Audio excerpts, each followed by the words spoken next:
Hello and welcome to my tutorial. Today I will be teaching you how to make your object look a bit grungy, adding multiple textures in order to get that old and nasty look that you are looking for. If that's what you want, then you're in the right place.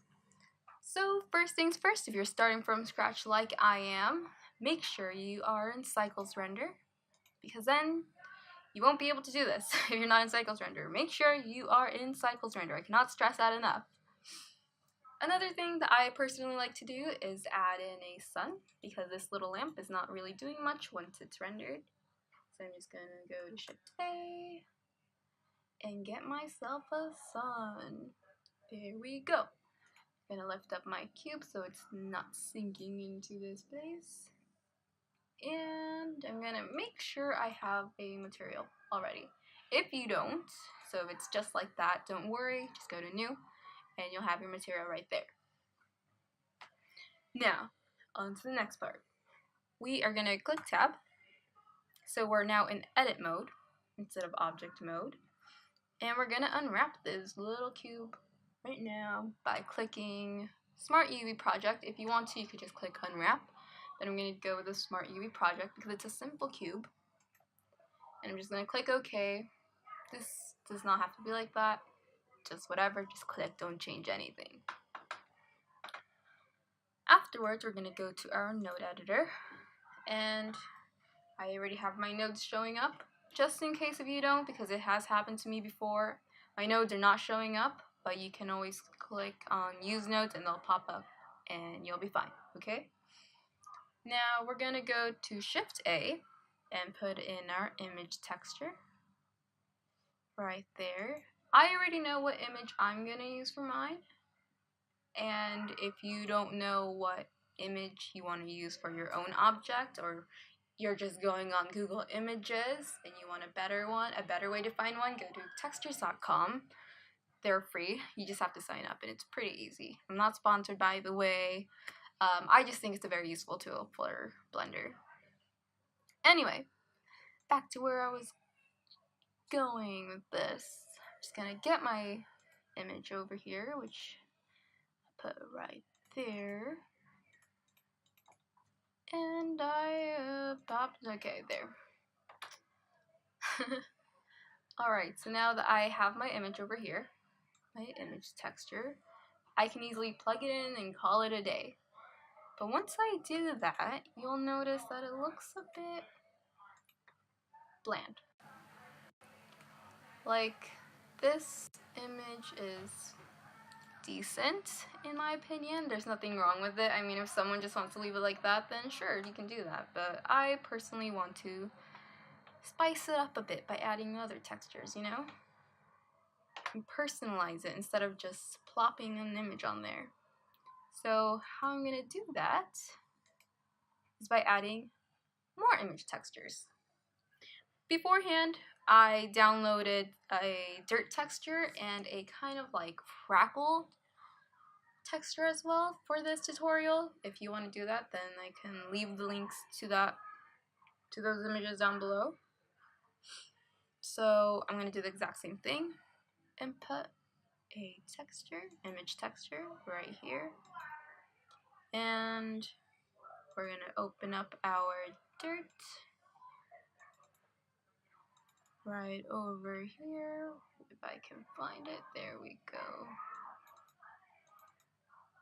And so now we have our dirt. But you're wondering, wait, I can't connect this there, because then that just gets rid of the other one. So what am I supposed to do there? Like, what am I supposed to do now? Well, don't worry. You can easily mix image textures. Go to Shift A, go to Color, Mix RGB, and now you'll notice that you can do Color 1 and Color 2. Now, if I just put Color 2 in there, I won't be able to put in my crackled image texture. So we're going to do a little trick over here. We're going to try to cheat out the system, but not really. I'm just going to put in another image texture for my crackled effect. We're going to open it up over there. we're gonna find it. This is the one I want. Alright, so in order to connect all of these onto this one, so it's just one, I am going to add another mix RGB. And you're just gonna connect these two right there. And then we're gonna connect this final one over there. And I'm just, to get rid of this over here because I don't need it, I'm just gonna click N. And because I wanna see how my thing looks like without exiting out of my node, I'm just gonna drag the window over there. And we're gonna go to 3D view. To get rid of this tool bar, I'm just gonna click T. Now we can see that it looks like this. It looks a bit washed out, and it's not the look I'm going for. So what can I do? Do I freak out and say, oh no, I have to get a different image texture because it didn't work out? No. There's no need for that.